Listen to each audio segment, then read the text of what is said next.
मित्रों नमस्कार। अभी 2 दिन पहले बल्कि 1 दिन पहले ही कांग्रेस का और सपा का जो गठबंधन इंडिया गठबंधन के उसमें जाने में ये दो लोग अपने सीट शेयरिंग का फार्मूला ढूंढ रहे थे।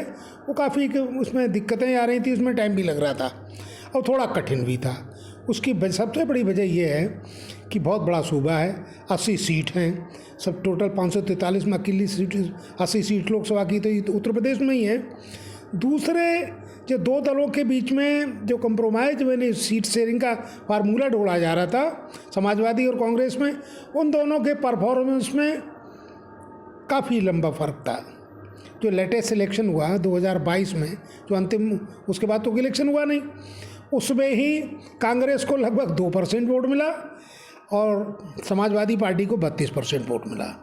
उनकी सीटें भी 111 हुई और कांग्रेस को मात्र 2 सीट मिली, तो लंबा फ़र्क था। तो ऐसे में तो अब चूंकि कांग्रेस के लिए तो पूरा हिंदुस्तान में और जगह भी है और समाजवादी का तो उत्तर प्रदेश ही है, तो वो सोच रहे थे कि चूंकि हमारा यहीं पे है और बढ़िया है तो यहाँ हमें ज़्यादा से ज़्यादा सीट मिलनी चाहिए। तो शुरुआत में ये लोग भी कह रहे थे अपने हिसाब से, कांग्रेस 20 सीट मांग रही थी, तो उन्होंने कहा है चूँकि वहाँ पे कम ही रहा है और ऐसे में तो भाई कम, अगर ज़्यादा वोट मांग रहे हैं इसका मतलब बीजेपी को आप जिताने की बात कर रहे हैं, यानी कम से कम सीट देने वाली बातें वो भी कह रहे थे और इधर कुछ ज़्यादा भी मांग रहे थे। दोनों अपनी जगह पे अपना अपना वो था। अच्छा, उसका एक दूसरा पहलू और भी है, निरा यही नहीं है, एक ही तरफ से नहीं देखा जाए। दूसरा पहलू ये है, चूँकि ये 2022 का ये सूबे का इलेक्शन था, प्रदेश का इलेक्शन था, और ये 19 वाला आज जो इलेक्शन होने जा रहा है, अब जो इलेक्शन आ रहा है वो आम चुनाव है, लोकसभा का है, पूरे नेशनल लेवल पे, यानी केंद्र की सरकार का प्रधानमंत्री वाला इलेक्शन है ये। तो उसमें 2019 में थोड़ा सा इनका 6% से ज़्यादा वोट तो कांग्रेस का था, उसका 18 था, तो उतना तो अब गैप कहाँ रहा। इनके लिए सीट 1 मिली थी और उन्हें 5 मिल गई थी, लेकिन वो 3 अब हैं तो इस समय उनके पास भी 3 ही। अब इनके पास 1 सीट है, उनके 18% के वोट, इनके 6% के वोट, तो लगभग तय तो 20 के लगभग 20-21 मांग रहे थे। उस हिसाब से उनका भी सोचना अपना सही था कि वोट शेयर हमारा 1/3 है, उस हिसाब से हमें सीट मिल जाए। लेकिन इलेक्शन में ये सब चीज़ें जो हैं बड़ी टिपिकल सी होती हैं और फिर बाद में खैर इन्होंने मान लिया, और कांग्रेस को मानना भी चाहिए, क्योंकि वही भाई मैंने पहले बताया कि आपका पूरा स्पेस है, पूरे देश में है। फिर दूसरे जहां आप लड़ रहे हैं वहाँ किस तरह से आप, अरे भाई यहाँ तो चलो आपको सीटें कम मिल रही हैं, यहाँ का चूँकि वैसा हो गया है वोटिंग का या किसी तरह का वो बन गया है कि वोट कम है, यहाँ पे ज़्यादा नहीं मिल पा रहा है, तो आपको और जगह पे तो है, फिर और जगह आप जीत का अपना जो रेशियो है आपका, जो का नाम स्ट्राइक रेट है, उसको आप बढ़ाइए। तो खैर इन्होंने मान लिया, अब 17 सीटें इनको हो गई हैं, तो और 63 पे समाजवादी वाले लड़ेंगे।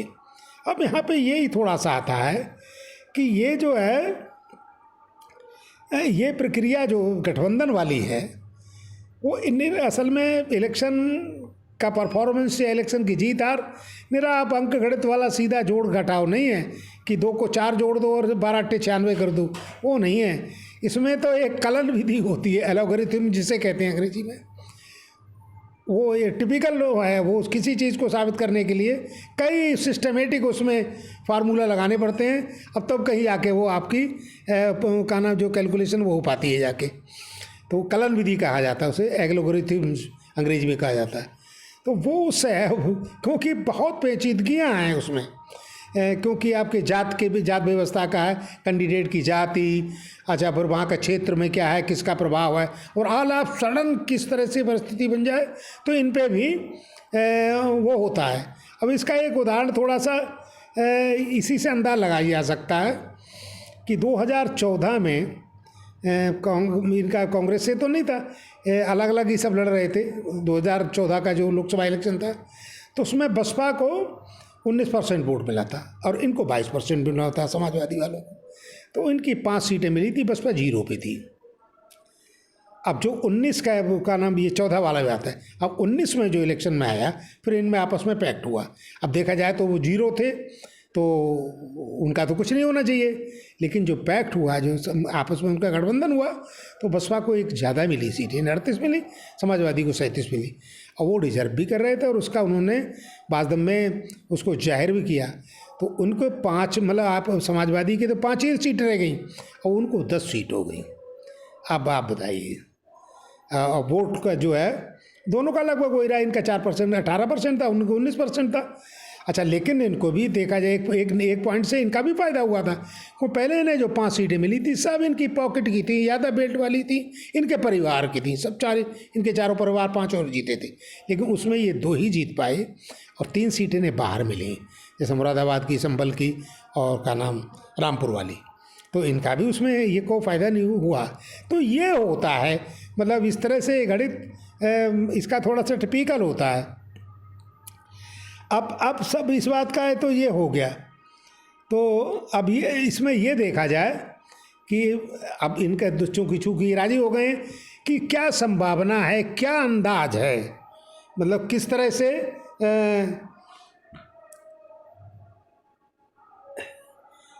ये इलेक्शन का नाम ये कितना कर पाएगा।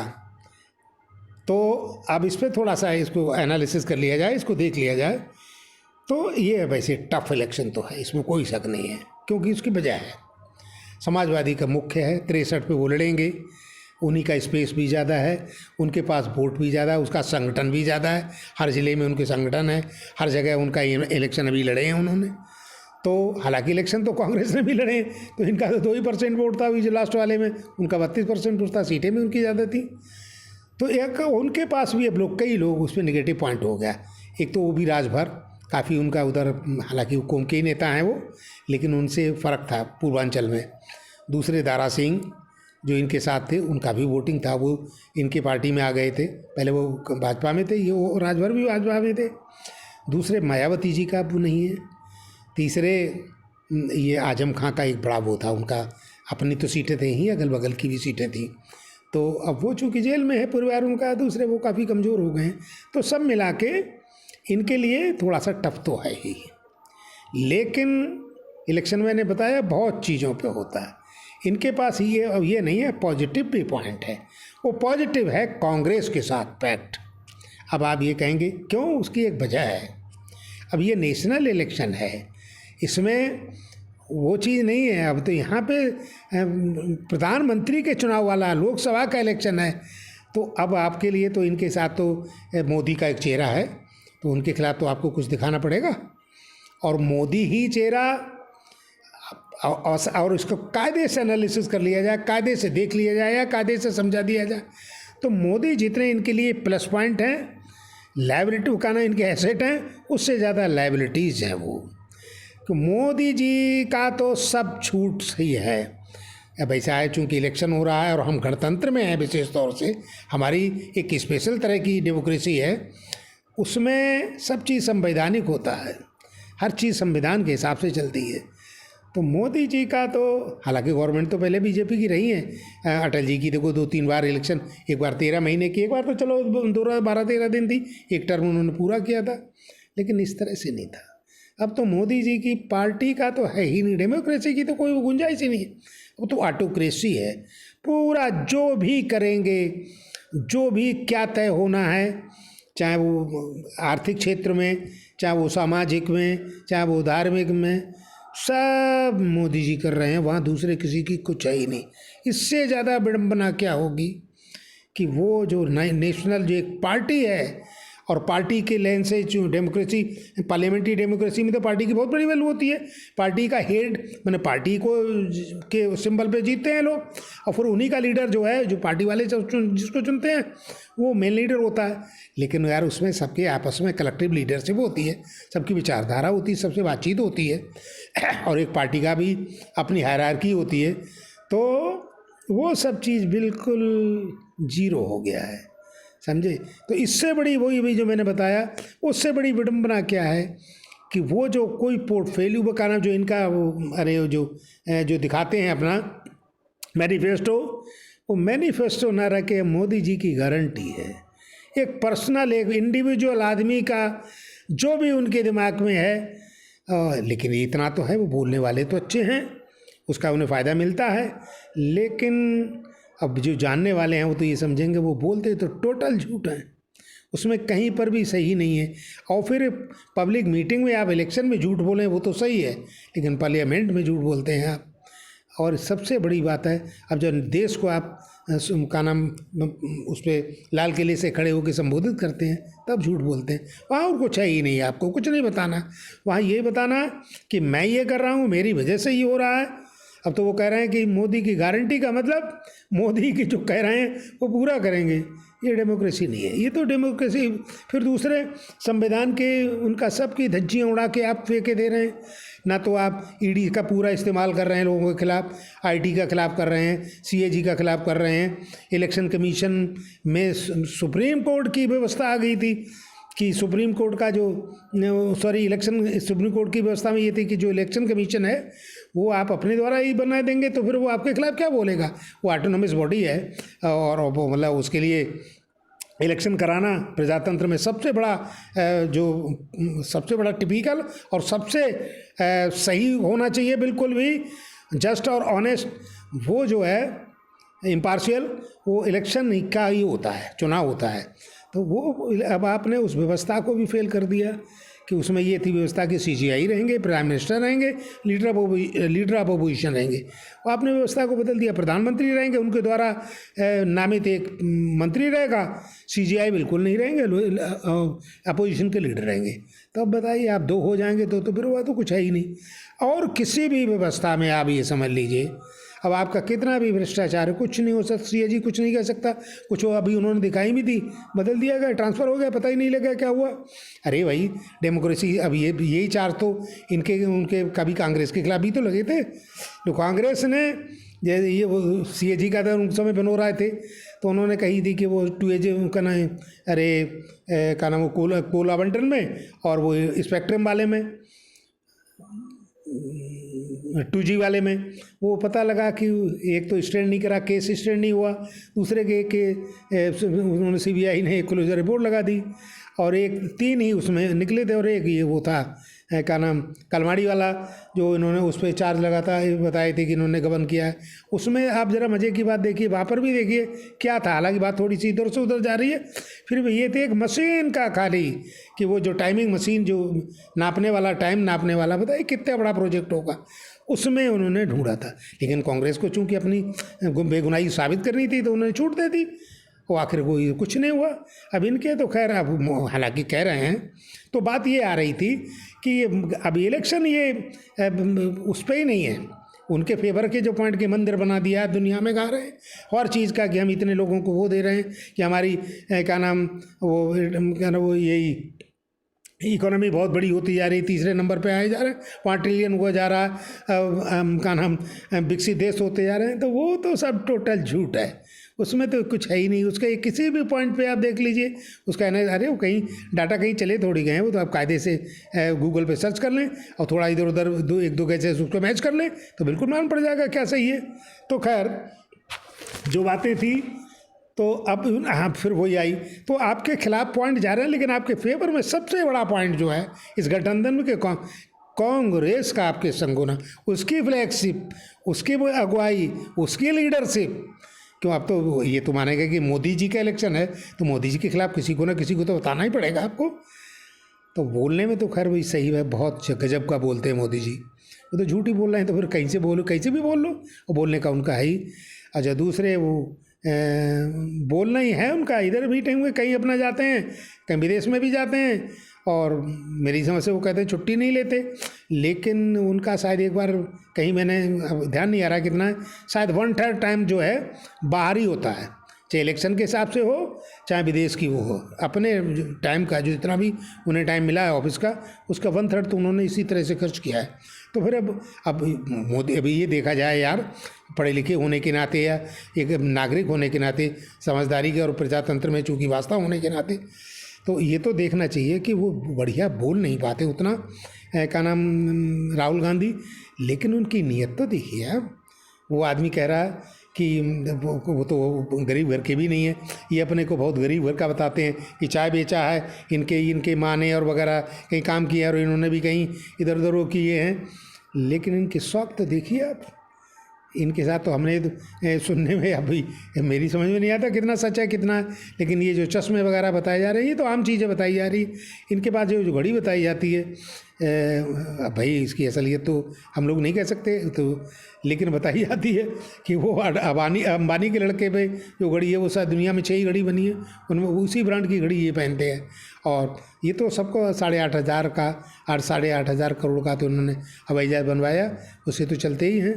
फिर इनके और बाकी सब, अब बताइए कितनी डेमोक्रेसी के हिसाब से कितने मज़े की बात है। मैं ये बातें इसलिए बताई जा रही हैं कि लड़ाई तो आपका इलेक्शन से इनसे होना है, मोदी जी से होना है। अब तो मोदी जी की तो गारंटी है, मोदी जी का है तो जो कुछ भी है, मोदी जी तो अपने को बता रहे हैं कि देश को मैं ही चलाऊंगा, मेरे हिसाब से ही चलेगा।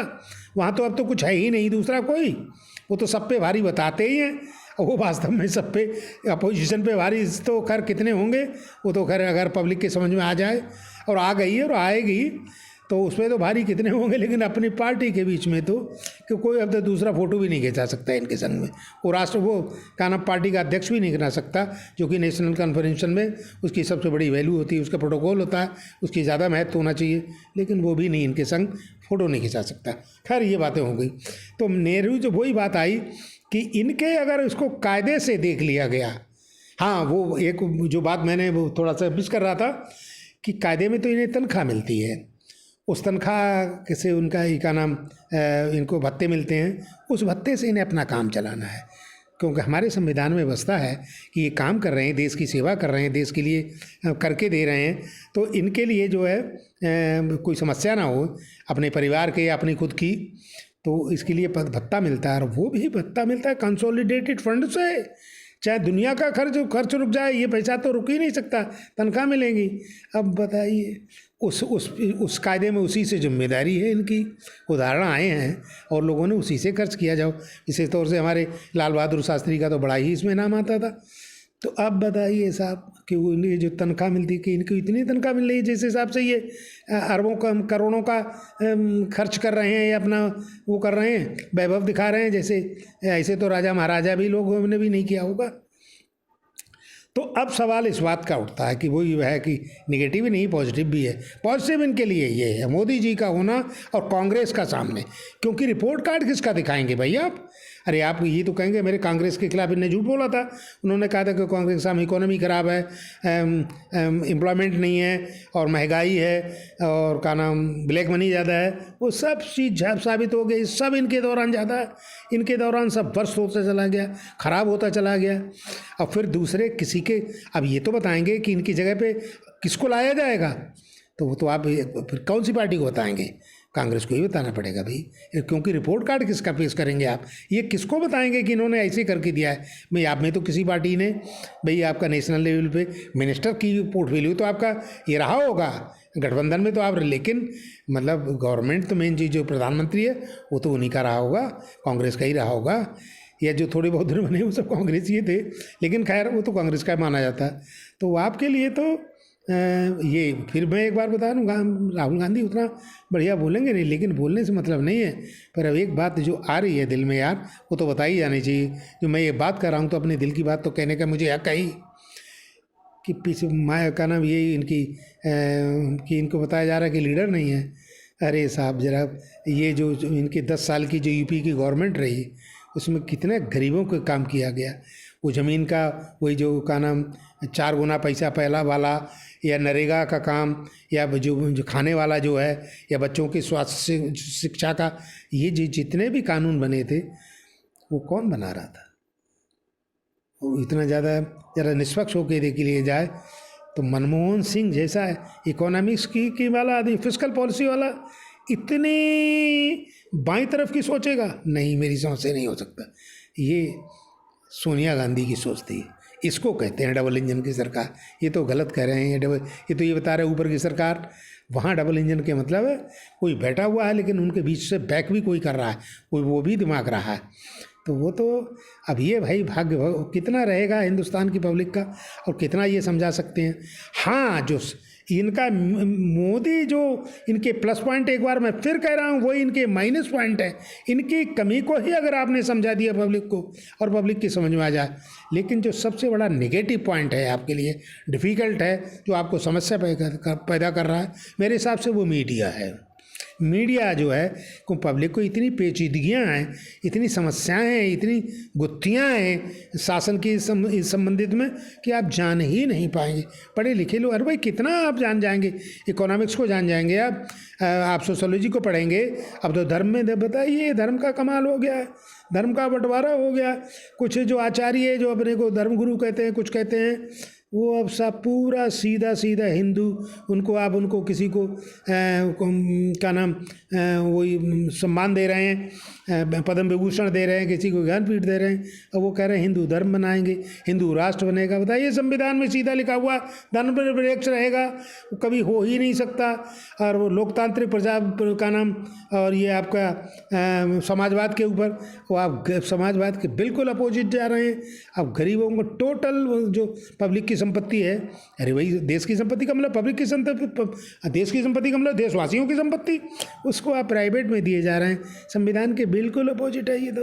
वहाँ लोकतांत्रिक समाजवाद की बात आती है, धर्मनिरपेक्षता की बात आती है। वो आपका एक ही मिशन आप बता रहे हैं कि मेरे लिए तो अभी कल के धाम में वहाँ पहुँच गए, वो कांग्रेसी लीडर थे उन्होंने भी मौके का फ़ायदा उठाने की कोशिश करी है। हालांकि मैंने उस पर एक कमेंट किया था कि आप मोदी जी को तो अच्छा मौका दे सकते हैं, लेकिन मोदी जी इतने होशियार हैं कि आपको अच्छा मौका नहीं देंगे। जो आप सोच रहे होंगे इलेक्शन की, वहाँ कहीं से कहीं तक कर नहीं होगा। तो खैर ये बातें हैं। तो मीडिया के बात के लिए सोशल मीडिया है, फिर जो वोट डाल रहे हैं या कांग्रेसी जन हैं या आप लोग हैं, अब आप कांग्रेस को आगे दिखा के, अरे सीधी बात है, जो आपके अब सरकार बनेगी तो उसमें आपको हक मिलेगा, क्यों नहीं मिलेगा। पहले डिफेंस मिनिस्टर आपके ही रहे, है नहीं, और अच्छे अच्छे पोर्टफोलियो आप लोगों को मिले थे। अगर गवर्नमेंट बनेगी संगठन के हिसाब से तो वो सब होगा, लेकिन आपको बताना तो रिपोर्ट कार्ड तो कांग्रेस का ही देना पड़ेगा। बताना तो वही पड़ेगा कि साहब इनके अलावा भी हुई है सरकारें रही हैं, उनने देश को जीरो से कहाँ ले जाके रख दिया। अब इन्होंने कहाँ से जो पैदा भी, जो संपत्ति बन भी गई, उसको सब बेच के तो उनको दिए दे रहे हैं, उसका अपना मौज मस्ती कर रहे हैं, इलेक्शन लड़ा रहे हैं, इलेक्शन का खर्चा ले रहे हैं, है नहीं, सरकारें को तोड़ रहे हैं। तो ये सब बातें हैं। वैसे तो यार ये एक एक बात को समझाने के लिए तो एक एक पॉइंट पे थोड़ा सा वो कर लिया जाता है, लेकिन वो संभव नहीं है। और चूँकि मैं कई बार कह चुका था कि मेरे कोई पॉलिटिकल फिगर तो हूँ नहीं, तो मेरे लिए कोई देखना तो पसंद करता नहीं, लेकिन मेरी चूँकि आदत है, और ये लग रहा है कि यार हम लोग चूँकि संविधान को भी पढ़े हैं, इतिहास को भी पढ़े हैं, इस तरह की चीज़ें हैं कि उसमें देखा जाए तो कमाल की बात है। धर्म के नाते में भी कितना बड़ा ये धोखा कर रहे हैं। चूँकि मैं कुरुम से ब्राह्मण हूँ, पूजा भी करता हूँ, पढ़ा लिखा, ये सब दर्शन वगैरह मैंने खूब पढ़ा है, शास्त्रों का भी एक अनौपचारिक तरह से नहीं, अनौपचारिक ही मान लिया, तो उसके भी अध्ययन किए हैं। आप साहब ये सब उससे जिस धर्म का नाम लेते हैं, सनातन धर्म का, उसके साथ तो इतना बड़ा कंप्रोमाइज़ हो रहा है, उसको तो बिल्कुल डाइल्यूट कर दे रहे हैं। अरे ये थोड़ी होता है। हमारे देवताओं की एक पद्धति है, उसमें ऐसे थोड़ी है, जिस मंदिर को चाहे आप तोड़वा दीजिए, जिसको चाहे होटल बनवा दीजिए, जिसी को चाहे अब उसको मतलब वहाँ पे क्या नाम वो बना दीजिए, मॉल बनवा दीजिए, 5 स्टार होटल खुलवा दीजिए, जहाँ हर तरह की सब चीज़ें उपलब्ध हों। ये तो साहब ये सनातन धर्म है, ये तो सनातन सब। खैर बहुत बात हो गई। बहुत शुक्रिया, बहुत धन्यवाद।